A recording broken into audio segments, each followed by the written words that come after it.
First question है, वैज्ञानिक समाजवाद का जनक किसे माना जाता है?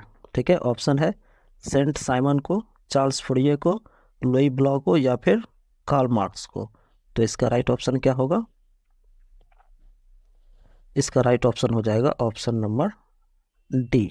ठीक है, वैज्ञानिक समाजवाद का जनक कार्ल मार्क्स को माना जाता है। ठीक है, नेक्स्ट क्वेश्चन है, लाल सेना का गठन किसने किया था? कार्ल मार्क्स ने किया था, स्टालिन ने किया था, ट्रॉट्स्की ने किया था या फिर केरेंस्की ने किया था? तो इसका राइट ऑप्शन क्या होगा? लाल सेना का गठन ट्रॉट्स्की ने किया था। ठीक है, इसलिए इसका राइट ऑप्शन हो गया option number C. Next question है, रूस में कृषक दास प्रथा का अंत कब हुआ? ठीक है, जगह का नाम है रूस। रूस में कृषक दास प्रथा का अंत कब हुआ था? ऑप्शन है 1861 ईस्वी में, 1862 ईस्वी में, 1863 ईस्वी में या फिर 1864 ईस्वी में। बताइए इसका राइट आंसर क्या होगा? इसका राइट आंसर हो गया ऑप्शन नंबर ए। ठीक है, 1861 ईस्वी में कृषक दास प्रथा का अंत हुआ था। नेक्स्ट क्वेश्चन है, कम्युनिस्ट मैनिफेस्टो का प्रकाशन किस वर्ष हुआ था? ऑप्शन है 1844 में, 1848 में, 1864 में या 1867 में। ठीक है, तो इसका राइट ऑप्शन क्या होगा? इसका राइट ऑप्शन हो गया ऑप्शन नंबर बी। ठीक है, कम्युनिस्ट मैनिफेस्टो का प्रकाशक 1848 में प्रकाशित हुआ था। नेक्स्ट क्वेश्चन है, वॉर एंड पीस किसकी रचना है? ठीक है, वॉर एंड पीस पुस्तक है। इस पुस्तक की रचना किसने की थी? कार्ल मार्क्स ने की थी, टॉलस्टॉय ने की थी, दोस्तोवस्की ने की थी या फिर एंजल्स ने की थी? इसका राइट ऑप्शन क्या होगा? इसका राइट ऑप्शन हो जाएगा ऑप्शन नंबर बी। ठीक है, बी इसका राइट आंसर हो गया। वॉर एंड पीस टॉलस्टॉय की रचना है। नेक्स्ट है, रूस में जार का अर्थ क्या होता है? ठीक है, रूस में जार का अर्थ क्या होता है? ऑप्शन है पीने का बर्तन, पानी रखने का मिट्टी, रूस का सामंत या फिर रूस का सम्राट। ठीक है, यानी कि रूस के राजा को, ठीक है, रूस के राजा को क्या कहा जाता है? जार कहा जाता था। ठीक है, तो इसका राइट ऑप्शन क्या हो गया? Option number T. ठीक है, रूस में जार का अर्थ रूस का सम्राट होता है। नेक्स्ट क्वेश्चन है, कार्ल मार्क्स का जन्म कहाँ हुआ था? इंग्लैंड में हुआ था, जर्मनी में हुआ था, इटली में हुआ था या फिर रूस में हुआ था? तो इसका राइट आंसर क्या होगा? कार्ल मार्क्स का जन्म जो है वो जर्मनी में हुआ था। ठीक है, इसलिए इसका राइट आंसर हो गया ऑप्शन नंबर बी। नेक्स्ट है, प्रथम इंटरनेशनल की बैठक कब हुई? यानी कि प्रथम इंटरनेशनल बैठक कब हुई? ऑप्शन है रूस में, फ्रांस में। अच्छा, ये कब नहीं हुई बल्कि कहाँ हुई है ये पूछा जा रहा है। ठीक है, आगे आपको प्रश्न मिलेगा प्रथम इंटरनेशनल की बैठक कब हुई थी। अभी यहाँ है कि प्रथम इंटरनेशनल बैठक कहाँ हुई थी? रूस में हुई थी, फ्रांस में हुई थी, जर्मनी में हुई थी या फिर लंदन में हुई थी? ठीक है, तो इसका राइट आंसर हो गया ऑप्शन नंबर डी, यानी कि प्रथम इंटरनेशनल बैठक जो थी, यानी कि प्रथम अंतर्राष्ट्रीय बैठक जो थी वो लंदन में हुई थी। चलिए, अब है प्रथम इंटरनेशनल बैठक की स्थापना किस वर्ष हुई थी? 1864 में, 1867 में, 1883 में या फिर 1889 में? ठीक है, तो इसका राइट आंसर क्या होगा? इसका राइट आंसर हो गया ऑप्शन नंबर ए। ठीक है, दोनों प्रश्न को याद रखना है। प्रथम इंटरनेशनल बैठक की स्थापना कब हुई और ये बैठक कहाँ हुई थी? नेक्स्ट है, साम्यवादी शासन का पहला प्रयोग कहाँ हुआ था? रूस में हुआ था, जापान में हुआ था, चीन में हुआ था या फिर क्यूबा में हुआ था? तो इसका राइट ऑप्शन क्या होगा? इसका राइट ऑप्शन हो जाएगा ऑप्शन नंबर ए। ठीक है, साम्यवादी शासन का पहला प्रयोग जो है वो रूस में हुआ था। नेक्स्ट क्वेश्चन है, चेका क्या था? सेना की टुकड़ी था, पुलिस दस्ता था, पादरी वर्ग था या फिर श्रमिक वर्ग था? तो चेका क्या था? इसका राइट आंसर होगा ऑप्शन नंबर बी। ठीक है, चेका जो था वो पुलिस दस्ता था, यानी पुलिस डॉक्यूमेंट था। नेक्स्ट है, निम्नलिखित में कौन यूरोपियन समाजवादी नहीं था? ठीक है, क्या है कि यूरोपियन समाजवादी नहीं था? ऑप्शन है Louis Blanc, Saint Simon, Karl Marx या फिर रॉबर्ट ओवन? तो इसका राइट ऑप्शन क्या होगा? इसका राइट ऑप्शन हो गया ऑप्शन नंबर सी। ठीक है, कार्ल मार्क्स कौन यूरोपियन समाजवादी नहीं था? तो कार्ल मार्क्स जो था वो यूरोपियन समाजवादी नहीं था। नेक्स्ट है बोल्शेविक क्रांति कब हुई थी? ठीक है, तो इसमें आपको महीना और ईस्वी दोनों याद रखना है। ठीक है, ऑप्शन है फरवरी 1917, नवंबर 1917, अप्रैल 1917 या फिर 1905 में। ठीक है, तो बोल्शेविक क्रांति कब हुई थी? बोल्शेविक क्रांति नवंबर 1917 ईस्वी को हुई थी। नेक्स्ट है लेनिन की मृत्यु कब हुई थी? ठीक है, लेनिन 1921 में हुई थी, 1922 में, 23 में या फिर 24 में। तो लेनिन की मृत्यु जो हुई थी वो 1924 में हुई थी। ठीक है, चलिए नेक्स्ट क्वेश्चन है अंतर्राष्ट्रीय महिला दिवस कब मनाया जाता है? ठीक है, इंटरनेशनल वुमेन डे कब मनाया जाता है? 4 जून को, 1 दिसंबर को, 15 अप्रैल को या फिर 8 मार्च को? तो इसका राइट ऑप्शन क्या हो जाएगा?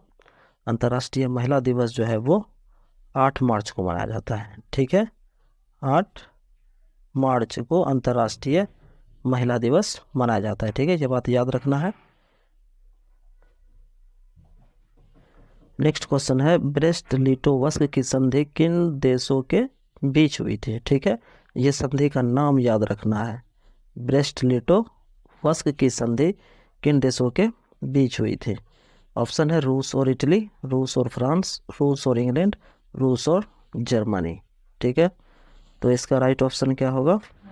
इसका राइट ऑप्शन हो गया ऑप्शन नंबर डी। ठीक है, ब्रेस्ट लिटोवस्क की संधि जो है वो रूस और जर्मनी के बीच हुई थी। ठीक है, नेक्स्ट क्वेश्चन है रूस का पहला समाजवादी कौन था? स्टालिन था, प्लेखानोव था, लेनिन था या फिर टॉलस्टॉय था?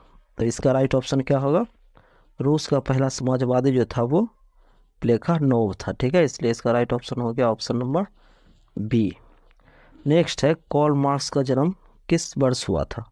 1815 में, 1818 में, 1825 में या 1838 में? ठीक है, तो इसका राइट ऑप्शन क्या होगा? कार्ल मार्क्स का जन्म जो था वो 1818 ईस्वी में हुआ था। ठीक है, इसलिए इसका राइट ऑप्शन हो गया ऑप्शन नंबर बी। नेक्स्ट है रासपुटिन कौन था? ठीक है, रासपुटिन जो था वो कौन था? भ्रष्ट पादरी था, वैज्ञानिक था, समाज सुधारक था या फिर दार्शनिक था? तो इसका राइट ऑप्शन क्या होगा?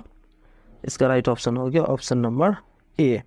ठीक है, रासपुटिन था, रासपुटिन कौन था? भ्रष्ट पादरी था। ठीक है, नेक्स्ट क्वेश्चन है लेनिन ने ब्रेस्ट लिटोवस्क की संधि किस राष्ट्र के साथ की थी? ठीक है, अभी हमने पढ़ा था पीछे ब्रेस्ट लिटोवस्क कब हुआ था। अब है कि ब्रेस्ट लिटोवस्क जो है इस संधि की शुरुआत किसने की? तो लेनिन ने की थी। ठीक है, तो लेनिन ने ब्रेस्ट लिटोवस्क की संधि किस राष्ट्र के साथ की थी, यानी किस देश के साथ की थी? इंग्लैंड के साथ की थी, फ्रांस के साथ, जर्मनी के साथ या फिर इटली के साथ? तो इसका राइट ऑप्शन क्या होगा? इसका राइट ऑप्शन हो गया ऑप्शन नंबर सी। ठीक है, किन देशों के साथ संधि की?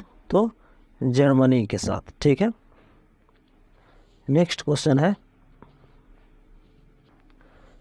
नई आर्थिक नीति कब लागू हुई? ठीक है, नई आर्थिक नीति कब लागू हुई, यानी पहली बार नई आर्थिक नीति कब लागू हुई? 1921 ईस्वी में, 1923 में, 20 में या फिर 1924 में? बताइए इसका राइट आंसर क्या होगा? इसका राइट आंसर हो गया ऑप्शन नंबर ए। नई आर्थिक नीति जो है 1921 ईस्वी में लागू हुई। नेक्स्ट क्वेश्चन है दास कैपिटल की रचना किसने की? एंजेल्स, दोस्तोवस्की, टॉलस्टॉय या फिर कार्ल मार्क्स? ठीक है, तो इसका राइट ऑप्शन क्या होगा? इसका राइट ऑप्शन हो गया option number D. Das Kapital की रचना कार्ल मार्क्स ने की। नेक्स्ट क्वेश्चन है समाजवादी दर्शन किस पर बल देता है? समाजवादी दर्शन जो है वो किस पर बल देता है? राजनीतिक समानता पर, नागरिक समानता पर, कानूनी समानता पर या फिर आर्थिक समानता पर? ठीक है, तो इसका राइट आंसर क्या हो जाएगा? इसका राइट आंसर हो गया ऑप्शन नंबर डी, आर्थिक समानता पर। ठीक है, समाजवादी दर्शन जो है आर्थिक समानता पर बल देता है। नेक्स्ट क्वेश्चन है रूस के सम्राट को क्या कहा जाता है? ठीक है, फराव, जार, राजा या फिर रिंजेट? ठीक है, तो रूस के सम्राट को जार कहा जाता है। ठीक है, फराव जो है ये मिस्र के राजा को फराव कहा जाता है। ठीक है, मिस्र के राजा को फ़राओ कहा जाता है। यही आप लोग खूनी रविवार प्रश्न पढ़े होंगे। तो खूनी रविवार क्या था, उसमें रूस की सेना यानी कि जार की सेना ने ही निहत्थे लोगों पर अंधाधुंध गोली चला दी, जिसमें हज़ारों लोग मारे गए थे। और वो दिन रविवार का था, इसलिए खूनी रविवार उसे कहा जाता है। ठीक है, वो प्रश्न पढ़े होंगे, उसी में आपको रूस की सेना, जार की सेना, ये शब्द सुनने के लिए मिला होगा। नेक्स्ट है, केमिंटर्न की स्थापना का उद्देश्य क्या था। ठीक है, केमिंटर्न की स्थापना का उद्देश्य क्या था? सैन्यवाद का प्रचार करना, क्रांति का प्रचार करना, पूंजीवाद का प्रचार करना, या फिर समाजवाद का प्रचार करना। ठीक है, तो इसका राइट आंसर क्या होगा? इसका राइट आंसर हो जाएगा क्रांति का प्रचार करना। ठीक है, केमिंटर्न की स्थापना का उद्देश्य क्रांति का प्रचार करना था। ठीक है, नेक्स्ट क्वेश्चन है, मजदूर दिवस कब मनाया जाता है? 1 अप्रैल को, 1 मई को, 15 अप्रैल को, या फिर 8 मार्च को? तो इसका राइट ऑप्शन क्या होगा? इसका राइट ऑप्शन हो जाएगा ऑप्शन नंबर बी। ठीक है, मजदूर दिवस जो है वो 1 मई को मनाया जाता है। नेक्स्ट क्वेश्चन है, समाजवादियों की बाइबिल किसे कहा जाता है? ठीक है, समाजवादियों की बाइबिल किसे कहा जाता है? ठीक है, ऑप्शन है दास कैपिटल को, वॉर एंड पीस को, स्पार्क को, या फिर कम्युनिस्ट घोषणा पत्र को? तो इसका राइट ऑप्शन क्या होगा? इसका राइट ऑप्शन हो गया ऑप्शन नंबर ए। ठीक है, दास कैपिटल को समाजवादियों की बाइबिल कहा जाता है। नेक्स्ट क्वेश्चन है, कार्ल मार्क्स ने किसके साथ मिलकर कम्युनिस्ट घोषणा पत्र प्रकाशित किया? ठीक है, कार्ल मार्क्स ने किसके साथ मिलकर कम्युनिस्ट घोषणा पत्र प्रकाशित किया था? जेन के साथ, दोस्तोवस्की के साथ, एंजेल्स के साथ, या फिर टॉलस्टॉय के साथ? तो इसका राइट आंसर क्या होगा? इसका राइट आंसर हो गया ऑप्शन नंबर सी। ठीक है, एंजेल्स के साथ मिलकर कार्ल मार्क्स ने कम्युनिस्ट घोषणा पत्र को प्रकाशित किया। नेक्स्ट है, जार निकोलस द्वितीय की पत्नी झरीना किस देश की राजकुमारी थी? ठीक है, जार निकोलस द्वितीय की पत्नी झरीना किस देश की राजकुमारी थी? इटली की, फ्रांस की, ऑस्ट्रिया की, या फिर जर्मनी की? तो इसका राइट ऑप्शन क्या होगा? इसका राइट ऑप्शन हो गया ऑप्शन नंबर सी। ठीक है, जार निकोलस द्वितीय की पत्नी झरीना जो थी वो ऑस्ट्रिया की राजकुमारी थी। नेक्स्ट है, फ्रांसीसी समाजवाद के विकास का जन्मदाता कौन है? ठीक है, फ्रांसीसी समाजवाद के विकास का जन्मदाता कौन है? फोरियर है, रॉबर्ट ओवेन है, कार्ल मार्क्स है, या फिर सेंट साइमन है? इसका राइट ऑप्शन क्या होगा? इसका राइट ऑप्शन हो गया ऑप्शन नंबर डी। ठीक है, फ्रांसीसी समाजवाद के विकास का जन्मदाता सेंट साइमन है। ठीक है, तो ये थे आज के 30 VBI प्रश्न। ठीक है, तो हर एक लेसन के जितने भी ऑब्जेक्टिव VBI ऑब्जेक्टिव क्वेश्चन होंगे वो सभी आपको इस वीडियो के माध्यम से मिल जाएंगे। ठीक है, बाद में आपको सारे सब्जेक्ट का मॉडल क्वेश्चन भी देखने के लिए मिलेगा। ठीक है, तो सारे वीडियो जितने भी आपको प्रश्न दिखाए गए हैं, या तो आप उसे नोट कर ले या फिर उसे याद करके रख लें। ठीक है।